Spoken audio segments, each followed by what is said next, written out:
आपका स्वागत है हमारे चैनल पपाया कोडर्स पे। ये हमारा सेकंड वीडियो है जेटपैक कंपोज प्लेलिस्ट का। इस वीडियो में हम बात करेंगे दो स्टैंडर्ड कंपोजेबल फंक्शंस के बारे में, button and text. Last video में मैंने बोला था कि हम स्टेट्स के बारे में भी बात करेंगे, बट स्टेट के बारे में बात करने से पहले हम कुछ स्टैंडर्ड कंपोजेबल फंक्शंस को देख लेते हैं, लाइक बटन, टेक्स्ट। इसके बाद हम रोज, कॉलम, बॉक्स, इन सब कंपोजेबल फंक्शन से हम एक बार गो थ्रू हो लेते हैं, ठीक है। एंड उसके बाद हम स्टेट्स के बारे में बात करेंगे। तो चलिए वीडियो को स्टार्ट करते हैं और सबसे पहले हम बात करते हैं टेक्स्ट कंपोजेबल फंक्शंस के बारे में, ठीक है। तो ये था अपना मेन एक्टिविटी एंड ये हमारा कोड था जो हमने देखा था लास्ट वीडियो में, ठीक है, जो बाय डिफॉल्ट अपने को देखने को मिलता है। एंड यहाँ पे जो पॉइंट्स थे उसको एक्सप्लेन करने के लिए मैंने 4 कंपोजेबल फंक्शंस रखा था, ठीक है। हम आते हैं इस ग्रीटिंग वाले कंपोजेबल फंक्शन में। यहाँ पे 2 कंपोजेबल फंक्शन है, टेक्स्ट एंड बटन, ठीक है। तो अभी मैं बटन का जो टेक्स्ट कंपोजेबल फंक्शन है इसको मैं कमेंट कर देता हूँ, ठीक है। अब हम क्या जानते हैं कि ये जो हमारे कंपोजेबल फंक्शंस हैं ये बस सिंपल से फंक्शंस हैं, ठीक है। जैसे हम इसको कॉल करते हैं हमको कुछ आर्गुमेंट्स सप्लाई करने पड़ेंगे, ठीक है, जो कि प्री डिफाइंड है। तो क्या क्या सप्लाई हम कर सकते हैं उसको देखने के लिए आपको यहाँ पे सिंपली पहले कंट्रोल पे क्लिक करना है एंड जैसे आप इसके ऊपर आएंगे, टेक्स्ट के ऊपर होवर करेंगे तो आपको यहाँ पे क्लिक करने का ऑप्शन मिल जाएगा, ठीक है। अब जैसे यहाँ पे हम आते हैं हम देख सकते हैं कि ये जो अपना टेक्स्ट कंपोजेबल फंक्शन है इसमें इतने सारे पैरामीटर्स डिफाइंड है, ठीक है, जिनमें से ये जो टेक्स्ट है जिसका टाइप है स्ट्रिंग, ये अपने को प्रोवाइड करना ही होगा, इसके लिए कोई इनिशियल वैल्यू नहीं रखा गया है। लेकिन बाकी जो यहाँ पे पैरामीटर्स हैं उनके लिए कुछ इनिशियल वैल्यू रखा गया है, ठीक है। तो टेक्स्ट के बाद में जो हम पास करेंगे ही करेंगे जब भी इस कंपोजेबल फंक्शन को कॉल किया जाएगा, ठीक है। इसके बाद हम देख सकते हैं यहाँ पे मॉडिफायर, ठीक है। मॉडिफायर के लिए मैं कोई सेपरेट वीडियो क्रिएट नहीं करूंगा, हम मॉडिफायर को हर वीडियो में यूज करने वाले हैं, ठीक है। तो उसी के साथ आप मॉडिफायर के बारे में जान जाएंगे कि है क्या। बेसिकली बस हमारे जो कंपोजेबल फंक्शंस होंगे, ठीक है, जैसे एक्सएमएल की अगर बात करें तो जो हम लोग पैडिंग, मार्जिन वगैरह देते थे, हाइट वगैरह देते थे ना, वही काम करता है मॉडिफायर, ठीक है। तो मॉडिफायर के बारे में हम थोड़ा बात करते हैं। इस वाले फंक्शन में यहाँ पे हम कुछ मॉडिफायर पास कर रहे थे, ठीक है, जहाँ पे कुछ था नहीं, तो अभी मैं इसको पास नहीं करता हूँ डायरेक्टली। यहाँ पे हम मॉडिफायर इंटरफेस का यूज करते हैं, ठीक है। अब जैसे मैंने यहाँ पे डॉट लगाया तो हम देख सकते हैं इतने सारे मॉडिफायर्स हैं, ठीक है। तो यहाँ पे अब एक एक करके तो हम सारे को नहीं देखेंगे, आप जैसे जैसे प्रोजेक्ट क्रिएट करते जाएंगे जेटपैक कंपोज के साथ में, जितना कॉम्प्लेक्स आप यूआई क्रिएट करोगे, ठीक है, आपको सारे जो मॉडिफायर्स हैं उनका सिग्निफिकेंस समझ में आएगा, ठीक है। हम बेसिक पहले देखते हैं, ठीक है, जो बार बार हम यूज करने वाले हैं और वही मतलब बार बार यूज होता है, ठीक है। सबसे पहला है पैडिंग, ठीक है। तो अगर पैडिंग को हम यूज करें तो हम देख सकते हैं ये एक फंक्शन है, ठीक है। और अगर आपको देखना है कि इस फंक्शन में हम क्या क्या आर्गुमेंट्स पास कर सकते हैं तो आप यहाँ पे सिंपली क्लिक करें, ठीक है, और कंट्रोल P प्रेस करें तो आपको ये विंडो देखने को मिलेगा छोटा सा, जहाँ पे आप ये देख पाएंगे कि आप लाइक कौन कौन से आर्गुमेंट्स आप सप्लाई कर सकते हो, ठीक है। तो सबसे पहले यहाँ पे देखो ऑल DP, ऑल मतलब चारों साइड से, स्टार्ट, टॉप, एंड बॉटम, चारों साइड से पैडिंग आ जाएगा, ठीक है। तो यहाँ पे लाइक जेटपैक कंपोज में कोई मार्जिन का कॉन्सेप्ट नहीं है, हम पैडिंग वगैरह का ही यूज करते हैं, ठीक है, हमारे लाइक कंपोजेबल फंक्शंस को हमारे डिजायर्ड पोजीशन देने के लिए, ठीक है। अब यहाँ पे पैडिंग अगर मैं इसको देता हूँ मान लो 20 dp, ठीक है, तो XML में हम क्या लिखते थे 20 dp ऐसे लिखते थे, बट अब यहाँ पे लिखने का तरीका थोड़ा चेंज है, 20.dp, ठीक है। तो यहाँ पे हम देख सकते हैं ये जो अपना टेक्स्ट था, ठीक है, हेलो एंड्रॉइड, स्टार्टिंग से, टॉप से, एंड अभी इधर दिख नहीं रहा है, बट यहाँ एंड से भी और बॉटम से भी 20 dp का पैडिंग आ चुका है, ठीक है। अब मान लो अपने को बस स्टार्टिंग में देना है तो यहाँ पे हम स्टार्ट यूज कर सकते हैं, ठीक है, स्टार्ट इक्वल्स टू 20 dp। अगर मान लो बस टॉप से देना है तो हम यहाँ पे टॉप का यूज कर सकते हैं, ठीक है। अगर इसमें हम कंट्रोल क्लिक करते हैं तो देख सकते हैं यहाँ पे पैरामीटर्स हैं, ठीक है, स्टार्ट, टॉप, एंड, इनको इनिशियली 0 dp प्रोवाइड किया गया है, ठीक है। एंड यहाँ पे हम कॉम्बिनेशंस भी दे सकते हैं, लेट्स से टॉप और स्टार्ट में देना है, ठीक है, तो 20.dp, तो यहाँ पे हम देख सकते हैं टॉप से भी और स्टार्ट से भी, ठीक है, दोनों साइड से ही यहाँ पे 20 dp का पैडिंग आ गया है, ठीक है। तो ये था अपना पैडिंग मॉडिफायर। एंड अब इसके बाद हमारे पास लाइक XML में रैप कंटेंट होता था, ठीक है, हाइट के लिए, विड्थ के लिए, तो मॉडिफायर में भी है, ठीक है, रैप कंटेंट अगर मैं डायरेक्टली लिखूं तो यहाँ पे wrap content size, wrap content width, wrap content height, ठीक है। तो इसमें जो साइज है ये विड्थ और हाइट दोनों के लिए, ठीक है, साइज मतलब चारों साइड से ये जो भी हम इसको लाइक जो भी डायमेंशन देंगे या फिर अलाइन करेंगे, ठीक है, तो वो चारों साइड से हो जाएगा। विड्थ तो ओनली फॉर विड्थ, ठीक है, और अगर हाइट की बात करें तो बोथ ओनली हाइट, ठीक है। बट इनका हम बहुत कम यूज करते हैं और कब यूज करना है ये मैं आपको बताऊंगा, ठीक है। बट अभी के लिए यहाँ पे हम देखते हैं, और यहाँ पे जो मॉडिफायर्स हैं fill max size, fill max width and fill max height, तो मोस्ट ऑफ द टाइम हम इसी का यूज कर रहे होंगे, ठीक है, हमारे प्रोजेक्ट्स में। सो सबसे पहला है अपना फिल मैक्स साइज। जैसे इसको मैं फिल मैक्स साइज करता हूँ तो यहाँ पे हम देख सकते हैं, आपको यहाँ पे ब्लू कलर का यहाँ पे बॉर्डर लाइन दिख रहा होगा, ठीक है। तो ये पूरा जो स्पेस है अब ये हेलो एंड्रॉइड ले चुका है, ठीक है। अगर इसको मैं बोल देता हूँ फिल मैक्स विड्थ, ठीक है, तो अब यहाँ पे हम देख सकते हैं ये जो हेलो एंड्रॉइड है ये पूरा विड्थ ले रहा है, ठीक है, स्क्रीन का। एंड अगर मैं यहाँ पे बोल देता हूँ इसको फिल मैक्स हाइट, ठीक है, तो यहाँ पे हम देख सकते हैं ये पूरा हाइट को ले रहा है, ठीक है। एंड यहाँ पे ये जो हमारे बॉटम नेविगेशन बटन्स होते हैं उनके लिए यहाँ पे स्पेस लाइक छोड़ा गया है, ठीक है। सो ये थे हमारे कुछ मॉडिफायर्स। एंड इसके साथ ही एक मॉडिफायर होता है अल्फा, ठीक है, जिसकी हेल्प से थोड़ा सा जो विजिबिलिटी है, ठीक है, हमारे कलर्स का या फिर टेक्स्ट कंपोजेबल टेक्स्ट का, ठीक है, उसको हम थोड़ा कम कर सकते हैं। उसके लिए यहाँ पे अपने को फ्लोट वैल्यू प्रोवाइड करना होगा। तो अगर मैं 1F प्रोवाइड करता हूँ तो यहाँ पे कोई चेंजेस नहीं आएगा, ठीक है। लेकिन मान लो यहाँ पे मैं 0.2F प्रोवाइड करता हूँ तो ये जो अपना हेलो एंड्रॉइड टेक्स्ट है ये थोड़ा सा अपने को कम देखने को मिलेगा, इसकी जो विजिबिलिटी है वो कम हो जाएगी, ठीक है। ठीक है, सो ये हमारे कुछ मॉडिफायर्स हैं। हम जैसे जैसे वीडियो में आगे बढ़ेंगे और भी मॉडिफायर्स का हम यूज करेंगे, ठीक है, और किन मॉडिफायर्स का कैसे यूज करना है, और एक सीक्वेंस भी होता है, ठीक है, वो सब चीज़ें हम देखेंगे जब बॉक्स लेआउट वगैरह के बारे में अच्छे से बात करेंगे, ठीक है। तो अभी हम आगे चलते हैं और ये जो मॉडिफायर हम पास किए थे, ठीक है, इस ग्रीटिंग फंक्शन को वही यहाँ पे हम पास करते हैं। अब चलते हैं हम यहाँ पे टेक्स्ट कंपोजेबल फंक्शन में। सो अब यहाँ पे हम एक काम करते हैं, जो यहाँ पे बार बार यूज में आने वाले पैरामीटर्स हैं हमको एक बार देख लेते हैं कि ये कैसे वर्क करते हैं, ठीक है। तो यहाँ पे इसको मैं राइट क्लिक करता हूँ, स्प्लिट राइट, ठीक है, और यहाँ पे मैं ऑन ओपन कर लेता हूँ मेन एक्टिविटी, ठीक है। एंड यहाँ पे अपने को टेक्स्ट देखने को मिल रहा है। अब इस पर हम कुछ पैरामीटर्स आर्गूमेंट यहाँ पे हम सप्लाई करते हैं, ठीक है। तो कलर के लिए सिंपली अब यहाँ पे कलर प्रोवाइड करने का भी दो तरीका होता है। एक तो अपना डायरेक्ट हम ये यूज कर सकते हैं कलर डॉट, ठीक है, लाइक ये क्लास है अपना एक, ठीक है। अब इसके अंदर कुछ पहले से प्री डिफाइंड कलर्स हैं जो हम यूज कर सकते हैं, ग्रीन, ब्लैक, ये सब हम देख सकते हैं, ठीक है। तो इसको मान लो यहाँ पे मैं ब्लू करता हूँ, ठीक है, तो देख सकते हैं यहाँ पे जो टेक्स्ट है वो ब्लू हो गया है। एंड दूसरा जो एक तरीका है, ठीक है, वो है अपना कलर रिसोर्स, ठीक है। तो ये वाला कौन सा, ये लाइक ये कलर कहाँ से आएगा, तो ये मैं आपको दिखाता हूँ, ठीक है। तो ये जो अपना एक XML फाइल होता था, ठीक है, हम अगर इस पर कंट्रोल क्लिक करें तो देख सकते हैं ये जो रिसोर्स डायरेक्टरी के अंदर में वैल्यूज़ के अंदर में ये जो अपना कलर फाइल था, यहाँ पे जो हम XML के टाइम में सारा कलर रखते थे तो यहीं से ये कलर आ रहा है, ठीक है। तो यहाँ पे एक चीज़ मैं आपको बता देता हूँ, अगर मान लो आप अपने ऐप को डार्क मोड कंपैटिबल बनाना चाह रहे हैं तो उसके लिए हम क्या करते हैं कि एक और कलर फाइल क्रिएट करते हैं नाइट मोड के लिए, ठीक है। एंड हम कलर्स को प्लेस करते हैं, ठीक है, जो लाइक आपको पता होगा कि हम कैसे डार्क मोड कंपैटिबल करते हैं। नहीं पता है तो हम आगे धीरे धीरे बात करेंगे इसके बारे में, ठीक है।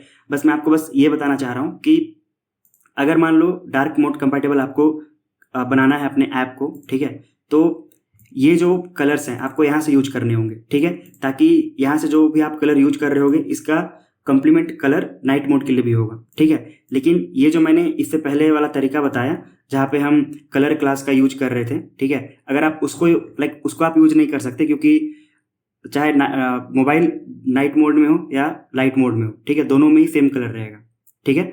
सो अगर आपको डार्क मोड कंपैटिबल बनाना है तो आपको ये कलर रिसोर्स का यूज करना है, ठीक है, कलर देने के लिए। और अगर आप चाहते हैं कि नाइट और लाइट दोनों में ही सेम ही कलर रहे तो वो जो क्लास था, ठीक है, हम अभी उसी को यूज करते हैं, ठीक है, कलर डॉट ब्लू मान लो, ठीक है, ब्लैक ब्लू, ठीक है, हम इसका यूज करेंगे, ठीक है। सो ये था कलर प्रोवाइड करने के लिए। अब इसके बाद यहाँ पे है अपने पास फॉन्ट साइज, ठीक है, तो अगेन यहाँ पे अपने को डीपी वैल्यू प्रोवाइड करना होगा, तो ये हम प्रोवाइड कर सकते हैं, let's say 20 dp, not DP, ठीक है, एसपी टेक्स्ट के लिए, ठीक है। तो देख सकते हैं थोड़ा सा अपना टेक्स्ट यहाँ पे बड़ा हो गया, ठीक है। नाउ फॉन्ट साइज के बाद है फॉन्ट स्टाइल, ठीक है, तो यहाँ पे हम कुछ स्टाइल वगैरह भी दे सकते हैं हमारे टेक्स्ट को, ठीक है। सो फॉन्ट स्टाइल एंड यहाँ पे अगर कुछ पहले से होगा, ठीक है, नॉर्मल, ठीक है, या फिर इटैलिक, ठीक है। एंड इसके बाद यहाँ था अपना फॉन्ट वेट, ठीक है, फॉन्ट वेट अगर इसको मैं बोल्ड रखता हूँ तो ये बोल्ड हो जाएगा, ठीक है। एंड इसके साथ ही अपने पास है थिन, तो इसको हम थिन कर सकते हैं, ठीक है। एंड यहाँ पे लाइक जो भी अवेलेबल है, ठीक है, फॉन्ट वेट या जो भी चीज़ें हैं आप उनको यहाँ पे एक बार ट्राई कर सकते हैं, ठीक है। फॉन्ट वेट के बाद है अपना फॉन्ट फैमिली। तो फॉन्ट फैमिली हम अभी नहीं देखते हैं। फॉन्ट फैमिली के लिए सिंपली बस अपने आप को जाना है रिसोर्स वाले डायरेक्टरी में, यहाँ पे एक डायरेक्टरी क्रिएट करना है, ठीक है, जैसा हम XML फाइल में करते थे, ठीक है। Directory, not directory, Android resource directory, ठीक है। यहाँ पे फॉन्ट वाला फोल्डर क्रिएट करना है, यहाँ पे हम कोई फॉन्ट डाउनलोड कर सकते हैं और इसके अंदर उसको रखना है, ठीक है। और यहाँ से हम कॉल कर सकते हैं हमारी इस फॉन्ट फैमिली में, ठीक है, 2SP, ठीक है। तो यहाँ पे हम देख सकते हैं जो यहाँ पे लेटर्स हैं हमारे इन वर्ड्स में वो थोड़े स्पेस्ड दिख रहे हैं, ठीक है। मैं इसको इंक्रीज करता हूँ, अगर मान लो 6 कर देता हूँ तो हम देख सकते हैं जो लेटर्स हैं अब थोड़े इनके बीच में स्पेस आ गया है, ठीक है। तो ये है लेटर स्पेसिंग के बारे में, ठीक है। अब इस लेटर स्पेसिंग के बाद में है टेक्स्ट डेकोरेशन, ठीक है। तो ये सब हैं जो हम लाइक बार बार यूज करेंगे, ठीक है। तो इनको हम एक बार देख लेते हैं बस। वैसे टेक्स्ट डेकोरेशन भी उतना यूज तो होता नहीं है, ठीक है। अगर हम लाइन थ्रू का यूज करते हैं तो यहाँ पे हम देख सकते हैं ये जो लाइक एक लाइन है वो हमारे इस टेक्स्ट को काट देगा, ठीक है, विथ से। एंड एक अंडरलाइन भी है, ठीक है। तो ये जो लाइन है वो नीचे में आ जाएगा। तो यहाँ पे हम देख सकते हैं, एक मिनट, इसको मैं यहाँ पे थोड़ा छोटा करता हूँ। सो अब टेक्स्ट डेकोरेशन के बाद में हमारे पास है टेक्स्ट अलाइन, ठीक है। तो अगर अभी ये जो हमारा टेक्स्ट है, ठीक है, इस पे अगर मैं इसको टेक्स्ट अलाइन करता हूँ, ठीक है, तो बस जो टेक्स्ट है उसको हम अलाइन करेंगे, ठीक है। तो देखते हैं इसके अंदर लाइक हम कैसे इसको अलाइन कर सकते हैं। सो टेक्स्ट अलाइन, एंड इसके बाद हम देख सकते हैं इसको अनस्पेसिफाइड, जो कि बाय डिफॉल्ट में यही है, ठीक है। उसके बाद इसको हम एंड में रख सकते हैं, centre, left, right, justify, start, ठीक है। मान लो इसको मैं एंड करता हूँ, ठीक है। तो अभी हम देख सकते हैं कुछ भी यहाँ पे देखने को नहीं मिलेगा, ठीक है। तो ये क्यों नहीं मिलेगा, क्योंकि हम यहाँ पे आते हैं, यहाँ पे देखो सारे ही पैरामीटर्स के लिए अच्छे से लिख के रखा गया है कि किनका क्या क्या सिग्निफिकेंस है, ठीक है। तो अगर हम टेक्स्ट अलाइन को देखें, the alignment of the text with in the lines of the paragraph, ठीक है। तो इसका मतलब ये है कि अगर लाइक आपको मैं कंक्लूसिवली बताऊं, अगर हम अपने को टेक्स्ट को अलाइन करना है ना तो वो एक कंटेनर में होना चाहिए, ठीक है। कंटेनर मतलब अभी देखो ये इसका जो पूरा स्पेस है, पूरा इसको मान लो कंटेनर, देखो ये यहीं तक है, ठीक है। तो टेक्स्ट एंड में कहाँ पे जाएगा, ठीक है। तो अगर मान लो इसको मैं एक छोटा सा कंटेनर देता हूँ, कंटेनर मतलब मान लो इसको मैं बोल देता हूँ फिल मैक्स विड्थ, ठीक है। फिल मैक्स विड्थ जैसे ही मैं करूँगा तो होगा क्या, इस स्क्रीन का जो पूरा विड्थ है ये पूरा विड्थ को ले लेगा ये टेक्स्ट, ठीक है।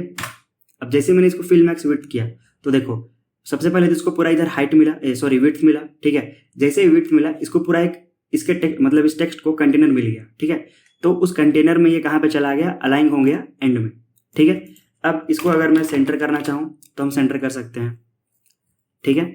तो अब यहाँ पे सेंटर में आ गया है, ठीक है। सो आई होप कि आपको ये सब चीज़ें समझ में आया होगा। एंड इसके बाद यहाँ पे जो भी पैरामीटर्स हैं, ठीक है, आप उनको चेक कर सकते हैं। एंड जैसे ही आप प्रोजेक्ट्स क्रिएट करेंगे तो लाइक आप इन सब का यूज कर सकते हैं, ठीक है। और अपने टेक्स्ट को लाइक और भी आप कस्टमाइजेबल बना सकते हैं, ठीक है। ओके, तो यहाँ पे ये जो ओवरफ्लो है हम इसको एक बार देख लेते हैं, ठीक है। तो जैसे XML में भी था ओवरफ्लो, ठीक है, हम उसको इलिप्सिस कर देते थे। मान लो 2 लाइन हमने रखा है, ठीक है, मैक्सिमम लाइन। ओके, तो यहाँ पे मैक्सिमम और मिनिमम दोनों लाइन है, ठीक है। Maximum lines and minimum lines ये हम डिफाइन कर सकते हैं, ठीक है। तो एक मिनट, मैं अभी एक काम करता हूँ, टेक्स्ट अलाइन को हम यहाँ से रिमूव करते हैं, ठीक है। ये हो गया अपना फिल मैक्स विड्थ। यहाँ पे मैं कुछ रैंडम टेक्स्ट एंटर करता हूँ, ठीक है। ये मैंने कर दिया है एंटर। अब एक हम काम करते हैं, ये जो स्पेसिंग वाला था इसको भी मैं भी रिमूव कर देता हूँ, वैसे कोई दिक्कत नहीं है, ठीक है। अब यहाँ पे ये जो मेरा टेक्स्ट है इसको मैं बोलता हूँ मैक्सिमम लाइन्स 2, ठीक है। तो यहाँ पे देखो जो लास्ट में लाइन था ना वो अब नहीं देखने को मिल रहा है, ठीक है। बट हम क्या चाहते हैं कि यूजर को ये पता भी रहे कि नीचे में एक लाइन है, तो उसके लिए हम क्या यूज कर सकते हैं, ओवरफ्लो। सो टेक्स्ट ओवरफ्लो डॉट, यहाँ पे जो इलिप्सिस होता है अगर हम इसका यूज करते हैं तो देख सकते हैं लास्ट में यहाँ पे 3 डॉट्स अपने को देखने को मिल रहा है, ठीक है। तो XML में भी ऐसा कुछ था, ठीक है, फीचर। ये था हमारा टेक्स्ट कंपोजेबल फंक्शंस। हमने उन पैरामीटर्स को देखा, उन आर्गुमेंट्स को देखा जो रिपीटेडली यूज होने वाले हैं, ठीक है, हमारे प्रोजेक्ट्स में या फिर हमारी इस प्लेलिस्ट में। एंड फ्यूचर में ये जो हमारा टेक्स्ट कंपोजेबल फंक्शन है, लाइक ये नहीं है कि बस यही पैरामीटर्स होंगे, हो सकता है कुछ पैरामीटर्स ऐड हों, ठीक है, या फिर कुछ पैरामीटर्स रिमूव भी हो सकते हैं। बस सिंपली अपने को कंट्रोल क्लिक करना है और आके देखना है कि अभी करंट सिनेरियो में हम कौन कौन सा पैरामीटर्स यूज कर सकते हैं, ठीक है। तो आई होप आपको ये टेक्स्ट कंपोजेबल के फंक्शन के बारे में समझ में आया होगा, ठीक है। अब हम आगे चलते हैं और अभी मैं ये जो टेक्स्ट है इसको कमेंट कर देता हूँ, ठीक है, और ये जो बटन कंपोजेबल फंक्शन है इसको हम कमेंट आउट करते हैं। टेक्स्ट कंपोजेबल के बाद में हम चलते हैं बटन कंपोजेबल पे। इस पर मैं कंट्रोल क्लिक करता हूँ एंड ये हमारा कंपोजेबल फंक्शन है जो कि एक बटन शो करता है, ठीक है। तो ये सारे यहाँ पे पैरामीटर्स डिफाइन है, जिनमें से ये जो ऑन क्लिक वाला लैम्डा फंक्शन है, यहाँ पे इसको अपने को इम्प्लीमेंट करना ही होगा, ठीक है। एंड ये जितने भी पैरामीटर्स हैं यहाँ पे कुछ डिफॉल्ट में वैल्यू दे दी गई हैं, ठीक है। तो इनको हम देखते हैं। तो सबसे पहले तो ये तो ऑन क्लिक, अब बटन है तो उस पर हम क्लिक तो करेंगे, ठीक है। अब उस पर जैसे हम क्लिक करते हैं तो लाइक उस पर क्या इवेंट्स अपने को कराना है, तो वो वाला जो काम है हम यहाँ पे करेंगे, ठीक है। यहाँ पे बटन क्लिक, ठीक है। तो बटन के क्लिक होने के बाद में जो भी अपने को काम कराना होगा वो हम यहाँ पे करा सकते हैं, ठीक है। एंड अब इसके बाद हम एक एक करके देखते हैं ये आप पैरामीटर्स को, ठीक है। तो सबसे पहले तो मॉडिफायर है, तो अगेन हम यहाँ पे मॉडिफायर का यूज कर सकते हैं और मॉडिफायर के अंदर में जो भी यहाँ पे फंक्शंस हैं हम उनका यूज करके बटन को जहाँ पर भी हम चाहते हैं हमारा डिजायर्ड पोजीशन, ठीक है, वहाँ पे हम बटन को प्लेस कर सकते हैं, ठीक है। इसको हम पैडिंग वगैरह प्रोवाइड कर सकते हैं, जो भी फिल मैक्स साइज, ठीक है। तो जैसे मान लो अगर इसको मैं बोल देता हूँ फिल मैक्स विड्थ, ठीक है। तो अभी ये छोटा सा है, अभी ये पूरा विड्थ ले लेगा यहाँ से यहाँ तक। देख सकते हैं यहाँ पे पूरा विड्थ ले लिया है, ठीक है। एंड अगर यहाँ पे इसको मैं कुछ पैडिंग दे दूँ, ठीक है, तो पैडिंग सारे साइड से देते हैं एंड पैडिंग में बोल देता हूँ 20 dp, ठीक है। तो ये हमारा बटन ये अपने को देखने को मिल रहा है। एंड अब इसके बाद हम आगे चलते हैं और कंट्रोल P यहाँ पे मैं प्रेस करता हूँ, ठीक है, या फिर डायरेक्टली यहाँ से देख लेते हैं। अब यहाँ पे ये एक एनेबल वाला पैरामीटर है, ठीक है। तो इनिशियली ये ट्रू है, ठीक है। बटन को अगर मान लो विजुअली अपने को दिखाना है कि हाँ ये इनेबल है या डिसेबल्ड है, ठीक है, तो उस टाइम के लिए हम इसका यूज कर सकते हैं। तो अगर इसको मैं फॉल्स कर देता हूँ, ठीक है, इसका इनिशियल वैल्यू ट्रू है, ठीक है, यहाँ पे ट्रू प्रोवाइडेड है पहले से। तो जैसे ही मैंने इसको फॉल्स कर दिया तो देख सकते हैं अब ऐसा विजुअली लग रहा है कि हाँ अब ये बटन इनेबल नहीं है, इसको हम क्लिक नहीं कर सकते हैं, ठीक है। तो इस केस के लिए हम यहाँ पे इस पैरामीटर का यूज कर सकते हैं, ठीक है। अभी इसके यहाँ से हम रिमूव करते हैं और इनेबल के बाद में है शेप, ठीक है। तो ये जो हमारा बटन है तो यहाँ पे बाय डिफॉल्ट में कुछ यहाँ पे दिया गया है शेप, ठीक है, हम देख सकते हैं।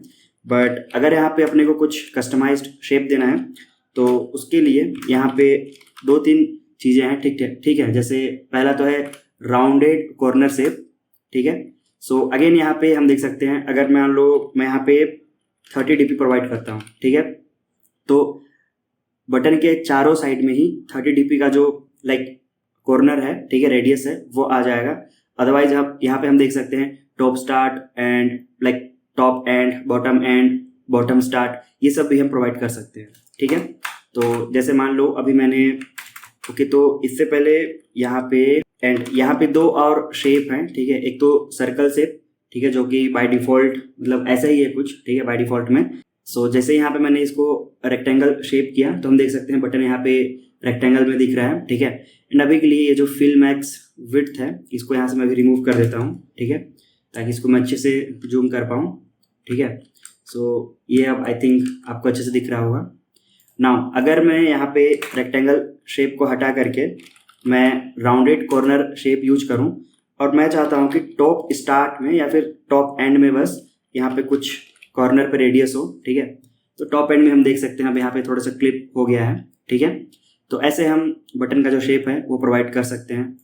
एंड अगर मान लो हम करते हैं बॉटम स्टार्ट, ठीक है, इसको मान लो हम 10 dp प्रोवाइड करते हैं, तो ऐसा कुछ अपने को बटन देखने को मिलेगा, ठीक है। नाउ अब हम चलते हैं शेप के बाद कलर्स पे, ठीक है। तो कलर्स में भी हमारे पास कुछ कलर्स होंगे। बटन कलर्स, ठीक है, डॉट या फिर तो यहाँ पे नोट बटन कलर्स, यहाँ पे होगा button defaults dot button colours, ठीक है, ये एक कंपोजिबल फंक्शन है। अब यहाँ पे एक फंक्शन होता है कॉटलिन में कॉपी का, ठीक है, तो जिसको जैसे यहाँ पे हम कॉपी करते हैं तो इस फंक्शन में हम जा करके देख सकते हैं वैसे बटन कलर्स, ठीक है। तो यहाँ पे हम देख सकते हैं 4 यहाँ पे कलर्स हम दे सकते हैं हमारे बटन्स को, कंटेनर कलर, कंटेंट कलर, ठीक है, जो भी लाइक बटन के बॉडी में हम रखेंगे, ठीक है, जैसे अभी यहाँ पे टेक्स्ट है तो उसके कलर को स्पेसिफाई करने के लिए, और जब डिसेबल्ड होगा उस टाइम के लिए कंटेनर कलर और कंटेंट कलर, ठीक है। तो जैसे यहाँ पे मान लो मैं इसका जो कंटेनर कलर है, ठीक है, अभी इसको मैं चेंज करता हूँ, ठीक है, तो यहाँ पे हम देख सकते हैं बटन का जो कंटेनर है इसका कलर है ब्लू हो गया है, ठीक है। अब मान लो ये जो कंटेंट कलर है, ठीक है, इसको अगर मैं चेंज करना चाहूँ कलर डॉट, इसको मैं बोल देता हूँ ग्रीन, ठीक है। तो अब इसके अंदर में जो कंटेंट है, अभी कंटेंट में क्या है टेक्स्ट, इसका जो कलर क्या हो गया ग्रीन हो गया, ठीक है। एंड अब इसके बाद यहाँ पे disabled content colour and container colour है, तो आप ये ट्राई करके देखना, ठीक है।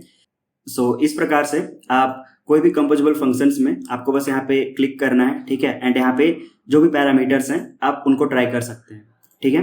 तो यहाँ पे हमने कलर देख लिया, यहाँ पे हम बटन्स को कुछ एलिवेशन दे सकते हैं, ठीक है, एंड यहाँ पे हम बॉर्डर भी प्रोवाइड कर सकते हैं, ठीक है। तो एक काम करते हैं, हम इसको बॉर्डर यहाँ पे प्रोवाइड करते हैं, बॉर्डर एंड बॉर्डर स्टॉक, ठीक है। अब यहाँ पे अपने को सबसे पहले विड्थ प्रोवाइड करना होगा, तो विड्थ यहाँ पे 1 dp ठीक रहता है।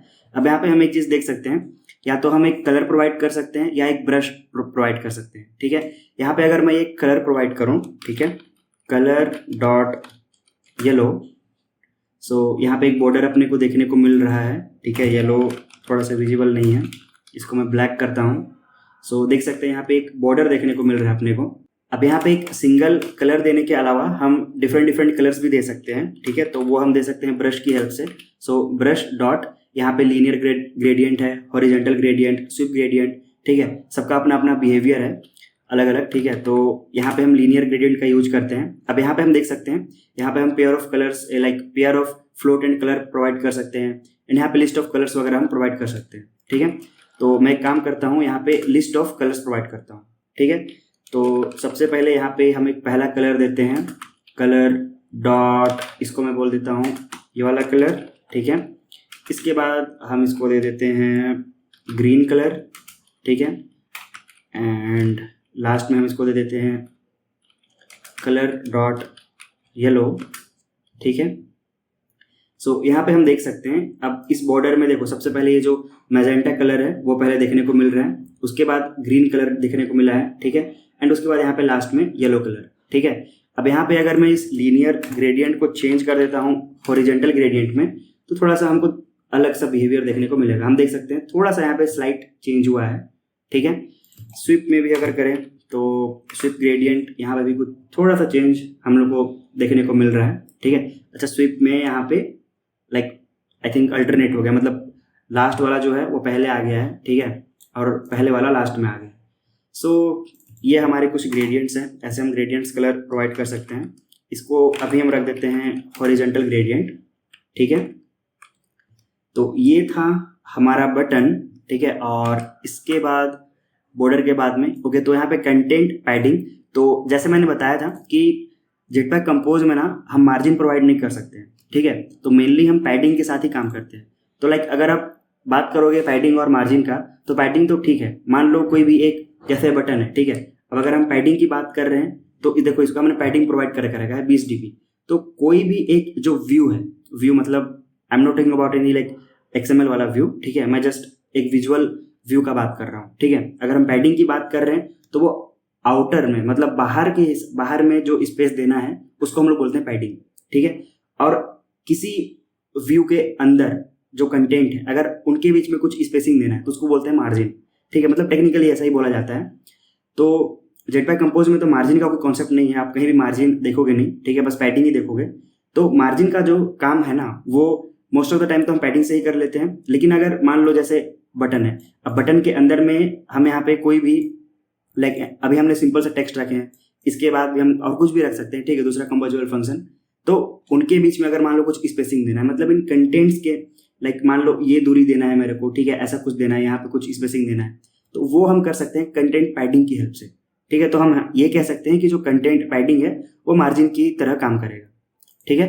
सो अगर मैं यहाँ पे इसको कंटेंट पैडिंग प्रोवाइड करता हूँ, ठीक है, तो अभी हम देख सकते हैं थोड़ा सा जो भी बाय डिफॉल्ट यहाँ पे अंदर में है, ठीक है, कंटेंट पैडिंग या फिर मार्जिन बोलते हैं, ठीक है। यहाँ पे पैडिंग वैल्यूज, अब यहाँ पे हम एक वैल्यू प्रोवाइड कर सकते हैं। मान लो इसको मैंने कर दिया 40 dp, ठीक है। तो हम देख सकते हैं यहाँ पे अंदर में स्पेसिंग हो गया है, ठीक है। और हम अब यहाँ पे जैसे पहले हमने देखा था स्टार्ट एंड वगैरह भी ये सब भी कर सकते हैं, ठीक है। मान लो मैंने स्टार्ट में दे दिया 14 dp, ठीक है, और एंड से भी मैंने इसको दे दिया 14 dp, ठीक है। तो आई होप कि आपको ये कंटेंट पैडिंग समझ में आया होगा, ठीक है। एंड अब इसके बाद हमारे पास है इंटरैक्शन सोर्स, ठीक है। तो इसका यूज हम तब करते हैं जब मान लो हमने किसी बटन पे क्लिक किया और हम चाहते हैं कि वो कब प्रेस हो रहा है, कब यूजर उसको रिलीज कर रहा है, ठीक है, मतलब प्रेस करने के बाद जस्ट अपना उंगली हटाया, ठीक है। तो वो सब चीज़ों के बारे में जानने के लिए हम इसका यूज कर सकते हैं। जैसे XML में सेट ऑन टच लिसनर था, ठीक है, तो सेम उसी का काम करता है ये, ठीक है, इंटरैक्शन सोर्स, ठीक है। तो आगे हम जब कोई कंपोनेंट्स वगैरह छोटा मोटा डिजाइन करेंगे तब इसका हम एक बार यूज कर लेंगे। अभी के लिए हम इसको स्किप करते हैं। एंड लास्ट में हमारा कंटेंट जो कि हम यहाँ पे एक लैम्डा फंक्शन में प्रोवाइड कर रहे हैं, ठीक है। सो ये था टेक्स्ट और बटन कंपोजेबल फंक्शंस के बारे में। सो आई होप कि आप लोगों को ये चीज़ समझ में आया होगा, ठीक है। आप प्रैक्टिस करें, प्रैक्टिस से सारे जो है आप पैरामीटर्स हैं ये सब याद हो जाएगा, ठीक है। 2-3 प्रोजेक्ट आप करोगे तो सारे का सारा पैरामीटर्स यहाँ पे आपको याद हो जाएगा।